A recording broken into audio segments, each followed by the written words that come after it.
Salutations readers, welcome back to my channel. My name is Nkechi, and today I'm going to talk about the best books that I have read in 2025. Now, if you have seen previous iterations of this video, I have usually done it categorically by genre, and then I share my absolute favorite, the best book of the year at the very end. However, I'm actually going to do it a little bit differently. I'm actually going to do a ranking style because I want to be able to talk about way more books than just, I don't know how many I used to talk about before, but I want to talk about actually 20 books that I considered as one of the best books that I have read in the year. And it is ranked, generally speaking, ranked.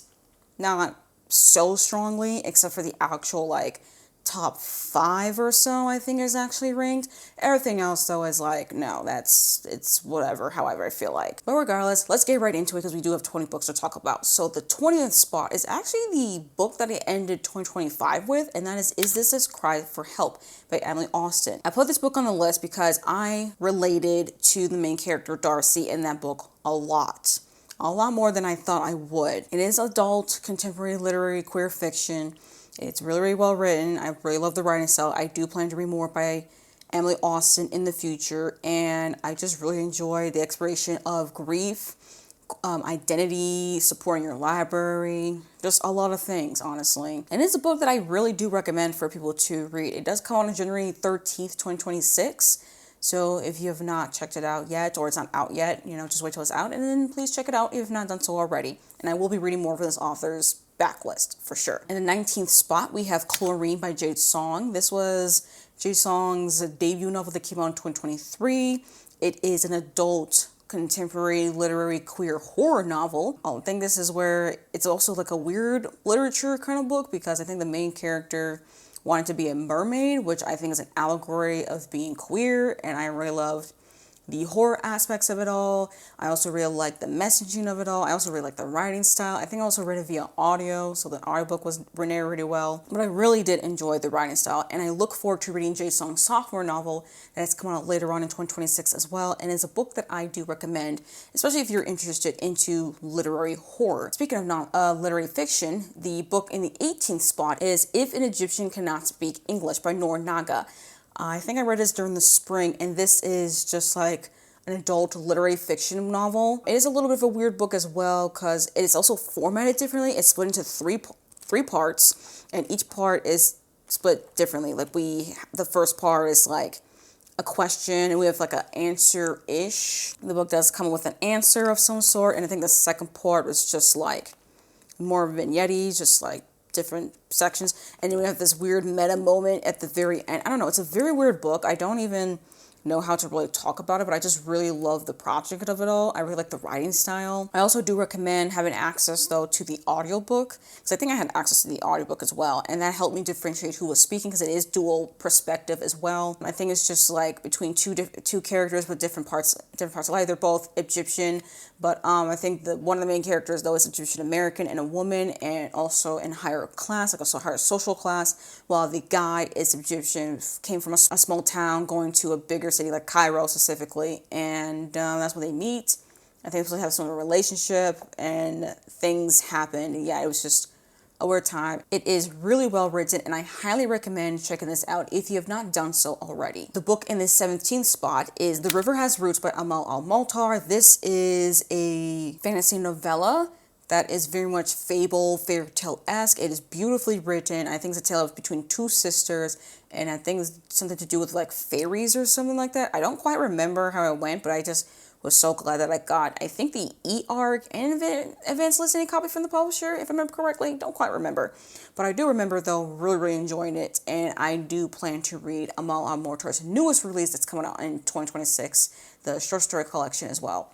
So this is actually a book that I just remember really loving the writing style and the tale between the two sisters and the fairy magic. That's kind of what I really remember. But it is a book, though, that if you are interested into like a very graphic audio experience, I do recommend the audiobook. And if you're not so much in the audiobook, I definitely do recommend it for like the lyrical, beautiful writing style. And I did like the actual like story itself. Next up, we have Pride and Prejudice by the Jane Austen. I finally read a book. Actually, I read like 2 books by Jane Austen. But I did put Pride and Prejudice on the list, and not like Persuasion was another book by hers I read, because this one actually I prefer more than Persuasion.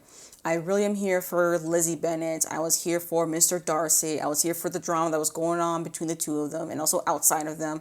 I was just totally here for it. I actually really liked Jane Austen's writing style.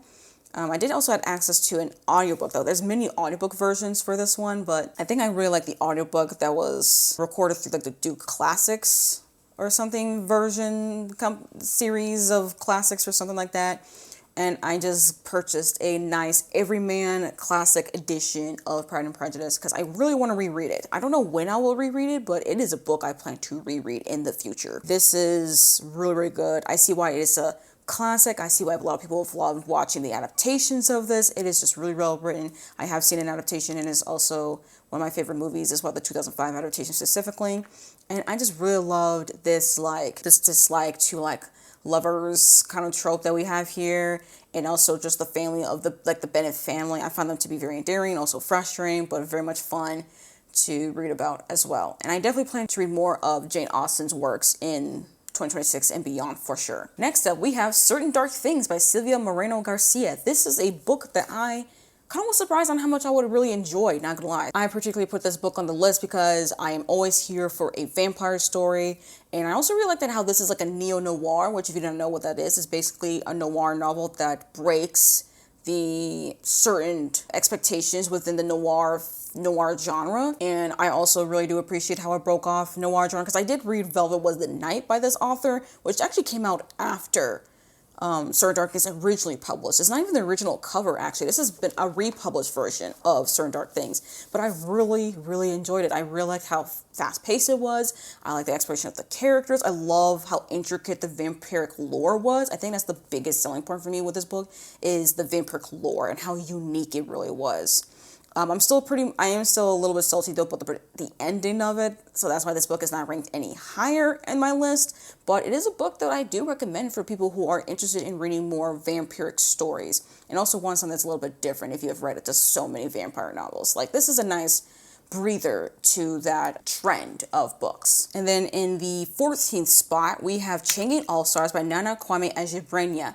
This is actually a book that I really am glad that I actually managed to read because it is literary. It is a dystopian. It's also queer. I really love this. I think this is Adjei-Brenyah's debut novel that came out in 2023 as well. And I also like that it is very much comparable to The Hunger Games, but it's very distinctly different from The Hunger Games because it's very much a commentary on incarceration, especially the American prison complex as well. I just really love how it was clearly well researched as far as the incarceration system, how it worked, how people view incarceration. I also love that how it's very much a Glenner-like style where the only way you are free is if you're free in two ways, actually. You're free in the sense that you survived, you did not die. And also if you did die, technically speaking, that is considered as freedom, which is really messed up.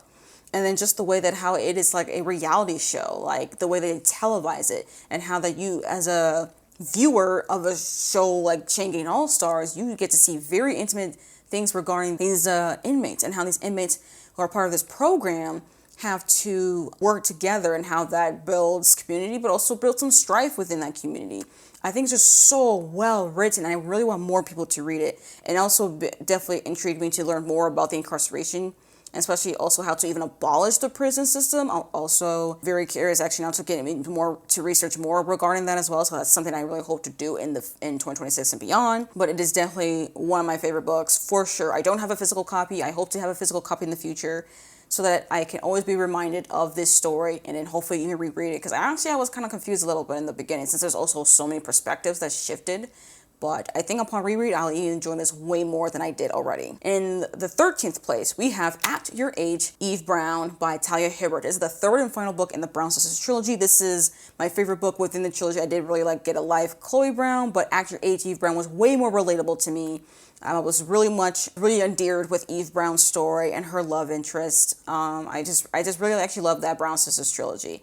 I actually will say that the Brown Sisters trilogy put it in the spot, but out of the books in that series, At Your Age, Eve Brown was just my favorite. As far as romance books though, I've definitely read better romance books, but as far as like contemporary romance books though, that's definitely one of the best romance books I've read, and I hope to read more from Talia Hibbert. I know she has a backlist, so I do plan to read more from her in the future for sure. And I do recommend the Brown Sisters trilogy if you're not done so already, because I think in every single one of the books in this series, there's at least one disabled character. I think an actor, Eve Brown, both of the characters, both Eve and her love interest, are autistic. So really cool. Happy for that representation. And then in the 12th spot, we have Everything is Tuberculosis, The History and Persistence of Our Deadliest Infection by John Green. This is the only time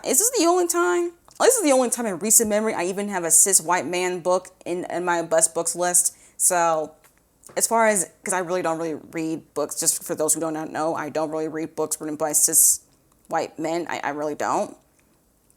But I am glad, though, that I dip my toe into this book here and read something by John Green. So I've never really read anything or engaged with anything regarding the Green brothers, Hank Green, John Green. I don't even care about that. But I have seen a lot of people, though, talk about this book. So it was a book that I was like, you know what? Let me give it a shot. Let's just see what I think.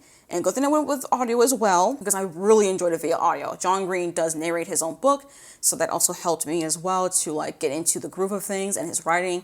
And I really, really appreciated how he wrote about tuberculosis, the history of it, how it affected society, how society views people with TB, and also how it's seen today, and how we have a cure, but the countries around the world that have the highest cases of TB don't actually have access to those cures, and how that is actually asinine, and then how that we should not despair, that we should continue to have hope.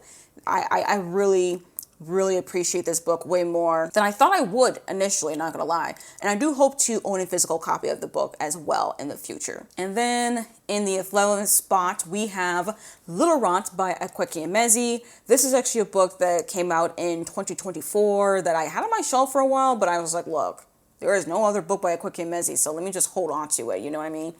And I am really glad, though, that I did read it. I know I think this is more of a hit or miss kind of book for people. I don't even know quite how to even recommend it for people, because as the title it says, rot. I mean, it's a very dark book. A lot of dark things have happened in here. So please check out the content warnings. I think sexual violence is like one of the most prominent. Yeah, it's the most prominent content warning. I even made a note of it right here in the physical copy I have here. There's murder, pedophilia, child abuse, infidelity, homophobia, transphobia. Like, there's just a lot of graphic content in this book. However, I do think that the graphic content has a place and a reason, especially for this story. It really shows like the darkness of humanity, and I know that's not really the kind of story that a lot of people will really read, but at the time that I've read it, I was just very fascinated with how honest of a portrayal of humanity Emezi wrote in here, especially in the den pen, and a very dark, dingy den that takes place in, where was this taking place in? I don't know, some undercity in Nigeria or something, okay? I don't know, I just literally liked also the character work. It's very much fast-paced, it's very much given a thriller, and I just love that Akwaeke Emezi is not afraid to just branch out into different genres. This is very much thriller-like as well, also very much literary fiction, so if you're interested, you can check it out, but I do know it's not meant for everyone, so, you know, keep that in mind if you do check out this book in the future. And now we're getting to the top 10 of the top 20. Okay, this is like favorites, like where we are really up there kind of favorites. At the 10th spot, we have The Favorites, actually, by Lane Fargo. I am so glad that I did listen to, you know, popular opinion regarding this book and just give this a shot, because I was eating it up. I think this is supposed to be like a contemporary retelling / reimagining of Wuthering Heights. I don't know, apparently I'm starting to get into books that are compared to Wuthering Heights, either inspired by or retelling, and I think this is more blatantly a contemporary retelling of Wuthering Heights.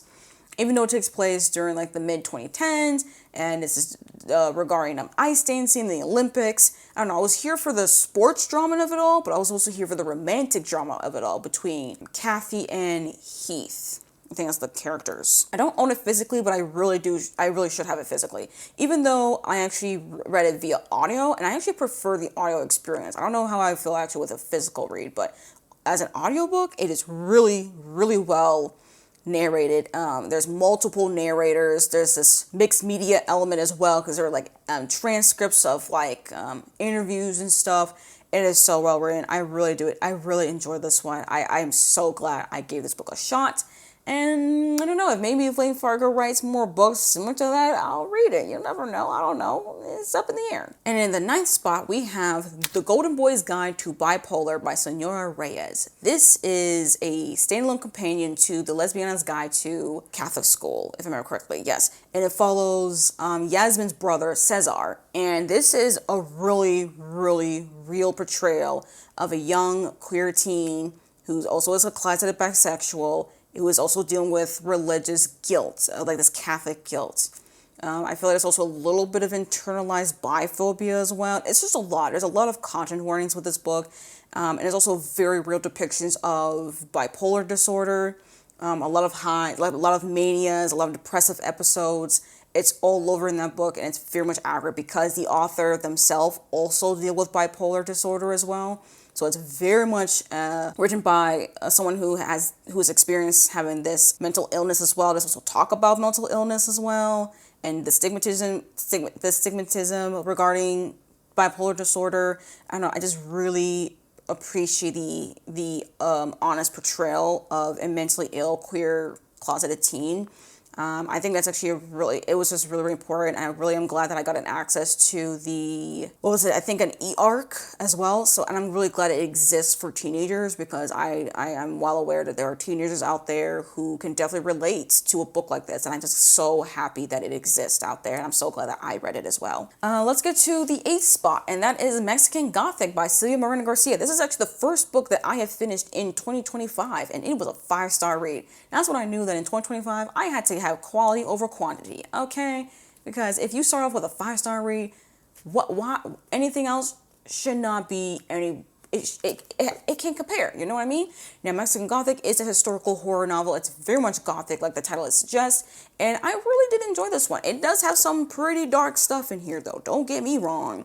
Okay, dark stuff. I think incest is also a major thing in here as well. Sexual assault as well. So keep those major things in mind. I think it was like the major content warnings that I actively remember at the top of my head. But other than that, though, I really did enjoy this one. What was it? Oh yeah, sexual assault, sexism, violence, body horror, incest. Definitely recommend, though. I know it's not meant for everyone, especially regarding that it is a gothic horror. It's slower paced. It's also fungal horror. There is some fungi stuff going on here. It's a whole thing. I so recommend it. And I continue to read more by this author. And I cannot wait, actually, for her newest release that's coming out in 2026. I cannot wait. Oh, I look forward to it. I hope I have access to it as soon as it comes out. But yeah, this is a book, though, that I am so glad that I got a chance to read it. And it was the first book of the year. Oh, love it for me. And then the 7th place spot, we have The Art of Scandal by Regina Black. This is actually Regina Black's debut novel that came out in 2023.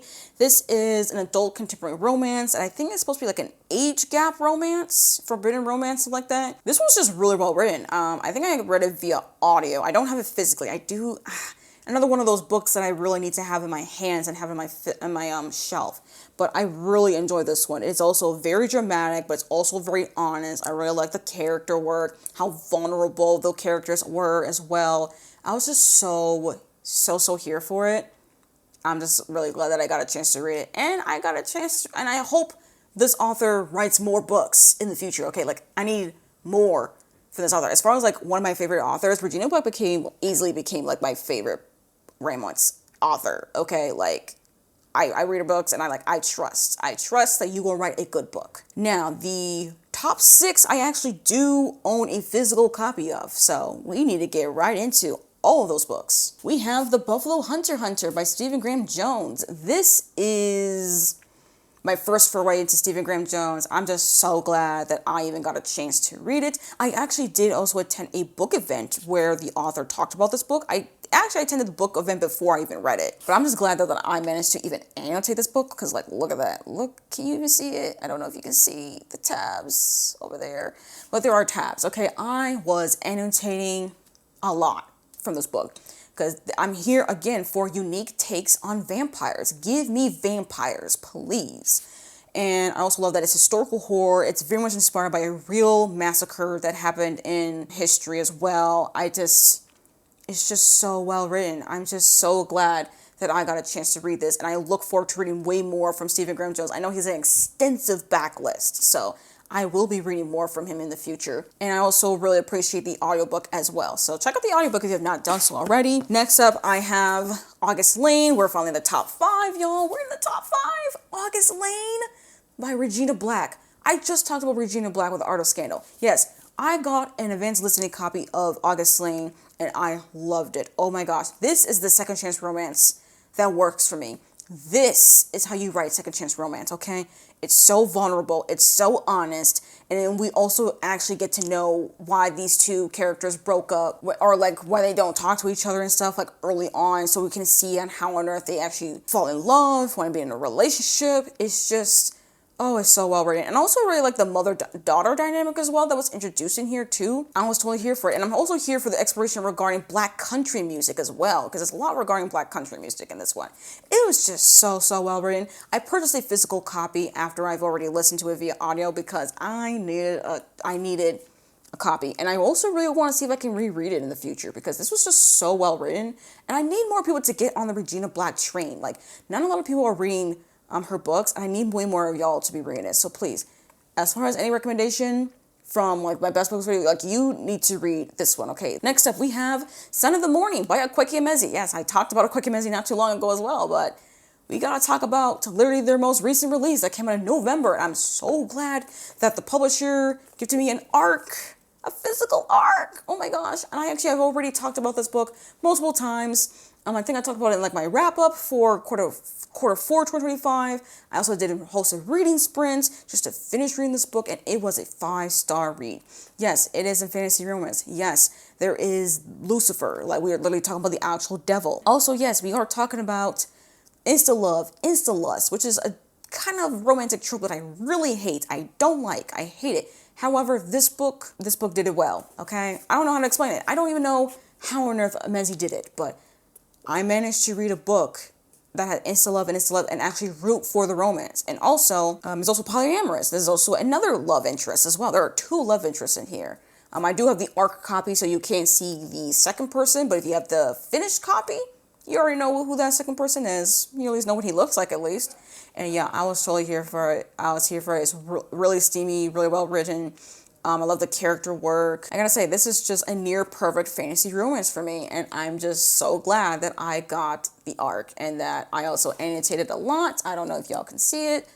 Probably not, but the tabs are there. Okay. Number 3, we have The Maid and the Crocodile by Jordan Fueco. This is one of the earlier 5-star reads as well. I actually buddy read this with my mom, and we both really enjoyed it. It's one of our favorite books, not gonna lie, of 2025. And one of my favorite buddy reads, not gonna lie. This is young adult fantasy romance. It's set in the same world as the Raybear duology, which I also love. I love how this is written. I also love the character work. I love the romance. I love the fantasy, how we're still in the world of the Raybear series. I just loved everything about this book. It is, actually for a long while, I really thought that this book will be the #1 book of the year. But there were actually a couple other books that kind of took the spot a little bit, not gonna lie. But this is definitely a close number 3. Like, this is definitely a solid 3rd place read as far as the best books of the year for me. Like, I highly recommend for number 2 spot, the one that takes silver, The Maid and the Crocodile's bronze. To take silver, we have The Everlasting by Alex E. Harrow. I actually got it as an advanced listening copy for Macmillan Audio, so thanks to them, because I had to purchase a physical copy for myself. Sorry, this is a little bit shiny, so hopefully you can see. But this book, y'all, oh, so well written. I loved the writing. I loved the world building we did here. I love the messaging as well. This is also a lady night book, and this is my favorite as far as lady night books are concerned. I think this is really well done. It's an actual knight character, and I also love the romantic yearning between the characters. It is just so well written, and it actually is a book that I really want to reread. Like, I really want to reread so that I can annotate. Because when I read the first time, again, I only had it as an audiobook, but I gotta reread it. Like, I don't know when I'll reread it, but this is a book that I need to reread. And like, Alex E. Harrow is not like an all-time favorite author of mine or anything. I've only read Starling House before I read The Everlasting, but after The Everlasting, I need to read more. Like, oh my gosh, this is so well written. It is so atmospheric. I love the messaging. I love the character work. It's just so great. So amazing. If you have not checked this out already, I know it came out like in late October, so please, in 2026 and beyond, please read The Everlasting, okay? I want more people to read The Everlasting. It's just so, so good. The best book of the year. The book that took the trophy, the book that is gold, the one that has the ultimate respect for me, and a book, and also an author that I hope to read more from in the future, and also read his backlist, is James by Percival Everett. This is a book that I actually buddy read with my mom as well. We've both really loved it. Actually, I think this book is actually, I think, both of our favorite books of 2025. Like, I think the best book we've read. Although, don't ask my mom. She cannot decide what books actually is her all-time best favorite book of the year. But that is fine, because this one, it took me some time, not gonna lie. I was fighting between The Maid and the Crocodile and The Everlasting, which is actually the best book of the year. I determined that it is indeed James, because it's just so well written. I don't know. I also read it via audio as well. I love the pace. It's very much fast paced. It's really well written. And it's funny. Despite how dark it is quite funny, which is hard to do because humor is easily a hit or miss thing for me, because my sense of humor is very particular, and I don't care for every other author's sense of humor. But the way this book was written, it was funny. It was real. And yes, this is a retelling / reimagining of the adventures of Huckleberry Finn, which I've never read, and I don't care to read that book because I don't care about Mark Twain, okay? Percival Everett did something that just like revitalized James, or Jim, the character, and made him more real, made him more an actual human being, and also made it funny. Made him just like, he's just like a real dude, you know? It's historical, it's literary, and I know Percival Everett, I don't know if he got the Pulitzer Prize for this book, I don't know, he got some sort of award for this book, and I'm so glad that he did, because this book deserved it. It is indeed my favorite book of 2025, and I hope to read way more of his works. He does have an extensive backlist as well, so I definitely see myself reading more from him in the future. But that is it, y'all. That is the best books that I have read in 2025. Let me actually just like compile the books I own physically, at least, for y'all here, as best as I can, because there are a lot of books. Like, this is it, y'all. This is just 11 of them. I don't even own 20 of them. This is just 11. All these books, I'm so glad that I own them physically and that I have them on my shelf. I'm just so grateful that I have read so many great books in 2025. And I hope to read even more great books in 2026 and beyond, I'm not gonna lie. Anyways, thank you all again for watching this video. If you like it, comment down below actually, what are y'all's best books of the year? I would love to know what was the best book, or some top 5 or top 10 if you have so many. I would love to know. I'll actually get some recommendations, because why not? And also, if you like this video, you want to see more videos from me in the future, I do recommend subscribing if you've not done so already. Now, you made this far in the video, you're not sure what to say, but you want to leave me an emoji to let me know that you were here. You got to leave me some sort of gold star or trophy emoji or a medal emoji, you know, so something to show highest of honor, you know what I mean? Anyways, thank you again for watching this video, and I hope to see you on my next one. Bye.